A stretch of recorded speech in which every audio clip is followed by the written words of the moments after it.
Close your eyes for a second and picture this.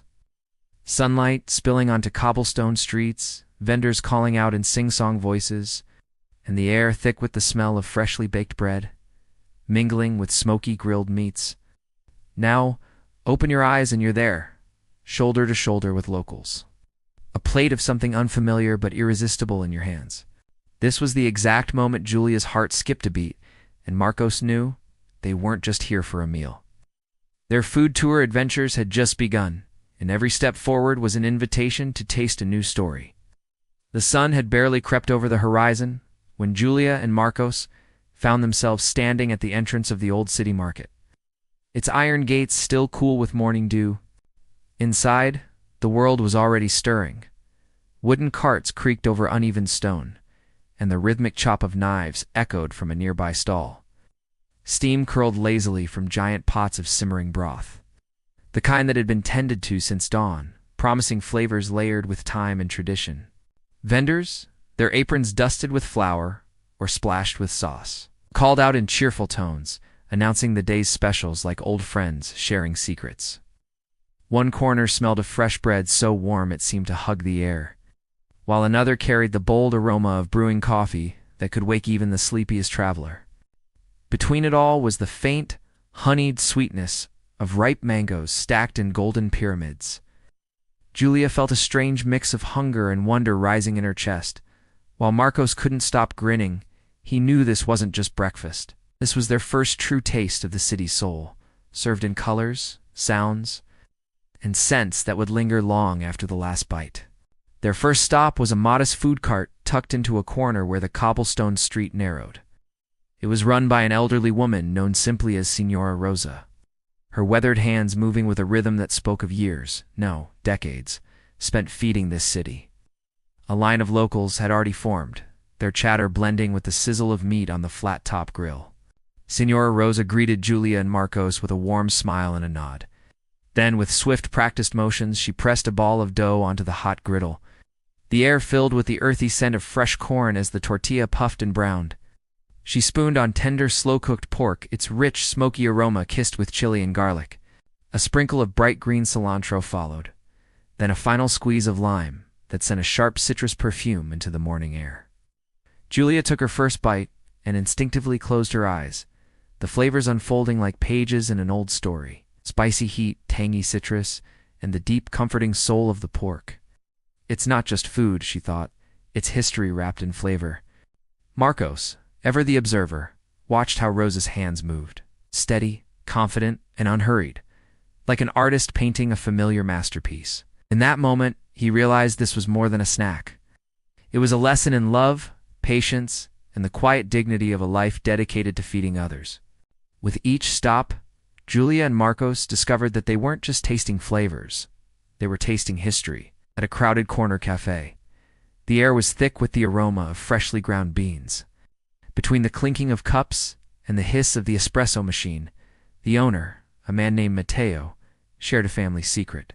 His grandfather, he explained in a hushed but proud tone, had once smuggled a coffee blend recipe through years of political unrest. Hiding the instructions in the lining of his jacket, as Julia sipped the dark, velvety brew, she could almost see that young man, dodging soldiers in the streets to protect a piece of his heritage. A few blocks later, the sweet scent of baking bread lured them into a small bakery with hand-painted tiles on the walls. Inside, generations worked side by side. Grandmothers with flour-dusted aprons shaping loaves, and teenagers laughing as they carried trays to the oven. The dough they needed wasn't just for bread. It was for the same recipe that had been feeding this community for more than a century.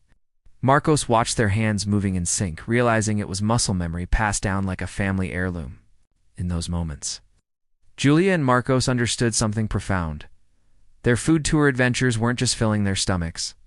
They were feeding their curiosity, deepening their respect for a culture that used food as its most eloquent storyteller. It happened in the most unexpected place, a narrow alleyway, away from the colorful chaos of the main market. The air here was quieter, carrying only the faint aroma of broth simmering somewhere nearby. Julia noticed a faded sign swinging gently in the breeze, leading them to a tiny noodle shop with only 3 mismatched tables. Inside, the light was warm and soft, almost like stepping into someone's home. A man named Han, his hair streaked with silver, greeted them with a gentle smile. Without asking for their order, he began ladling steaming noodles into delicate ceramic bowls, the kind that looked like they'd been used for decades. Marcos lifted his chopsticks and took his first bite, and then stopped mid-chew. The flavor was unlike anything he'd tasted. Rich, comforting, yet somehow tinged with something deeper, something human. Han noticed the pause and sat down beside them. In a voice that carried both pride and sorrow, explained that he cooked this exact soup every morning, just as his late wife had taught him. She had passed away years ago, but through this recipe, he kept her memory alive. Julia's eyes shimmered as she realized they weren't just eating a meal, they were tasting a love story. Marcos, usually the talkative one, stayed silent, feeling the weight of that simple, beautiful act. When they stepped back out into the alley, the city's noise seemed distant, almost muted. They walked away holding more than just full stomachs. They carried a reminder that food isn't just about taste. It's about love, memory, and the invisible threads that connect us all. From that day forward, Julia and Marcos saw travel through an entirely different lens. Airports, train stations, and tourist maps still played their part, but now, their itineraries began with questions like, what's the local breakfast? Or who's been making the same dish here for generations?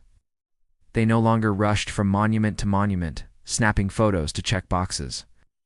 Instead, they lingered at street stalls, watching a vendor flip pancakes over an open flame.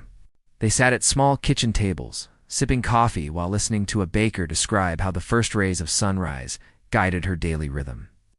Every trip became less about seeing a place and more about tasting it. Each bite a chapter in the story of the culture, each aroma a clue to its history.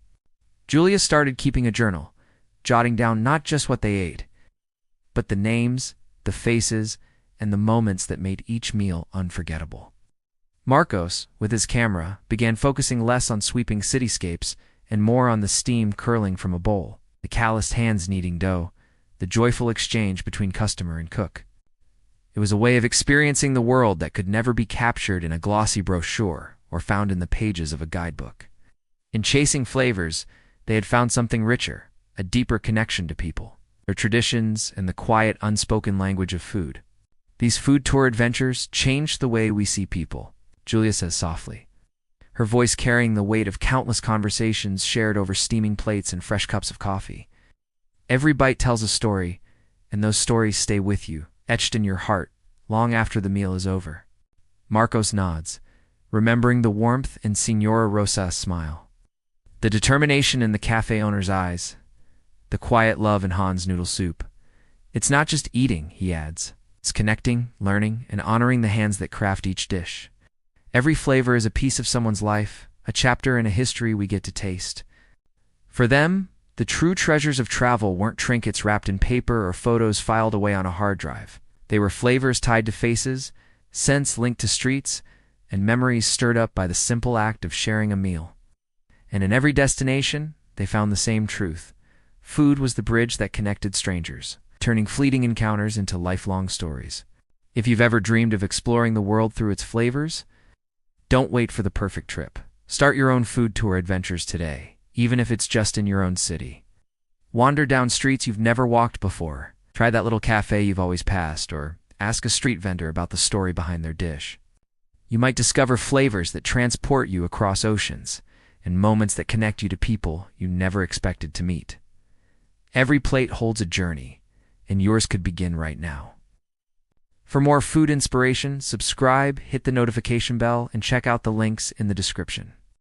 Your next unforgettable taste, your next great story, it's closer than you think, waiting just around the corner.